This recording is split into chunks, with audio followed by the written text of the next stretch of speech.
Hello and welcome. Today I'm going to walk you through the Salespulse360 efficiency dashboard. Integrated with Salesforce, the efficiency dashboard is one of a few dashboards that we provide sales leaders to help them make informed decisions. It's actually the most important one, and here's why. Oftentimes, salespeople are measured solely on revenue unless they're underperforming by that metric, in which case other metrics start to get analyzed, usually much too late and not thorough enough. So the efficiency dashboard you see here gives a true snapshot of performance, enabling sales leaders to make informed decisions as to whether or not they should promote or demote based on who is underperforming or who might have an unfair disadvantage and would otherwise be a top revenue generator. So let's start with leads. As you can see here, Leslie Nielsen has a huge advantage by lead count, whereas Derek Zoolander could use some help at the top of the funnel.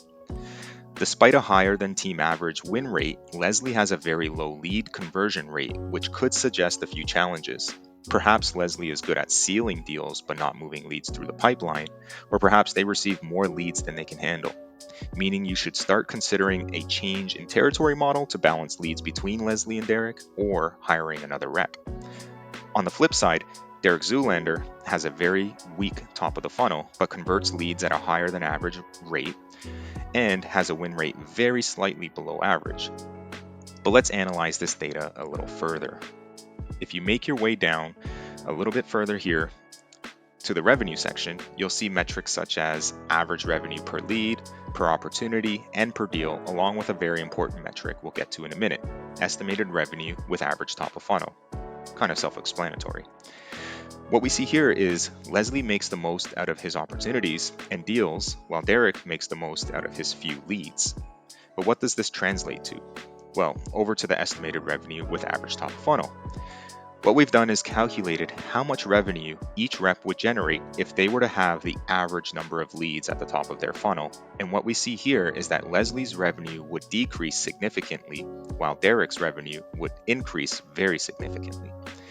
If you look just below the number though, we display that by balancing the top of the funnel where each rep were to receive the average number of leads, sales revenue would be up by over $168,000 year to date.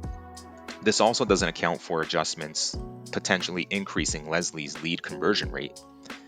Finally, we have our unique metric called value above replacement. Value above replacement is simply a sales rep's value versus an average replacement rep. This metric is most handy when you've made the top of the funnel adjustments and all sales reps are operating with an equal starting line.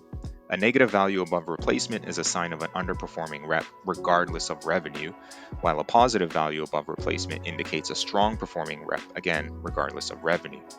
So there you have it. For more information, visit us online at www.salespulse360.com.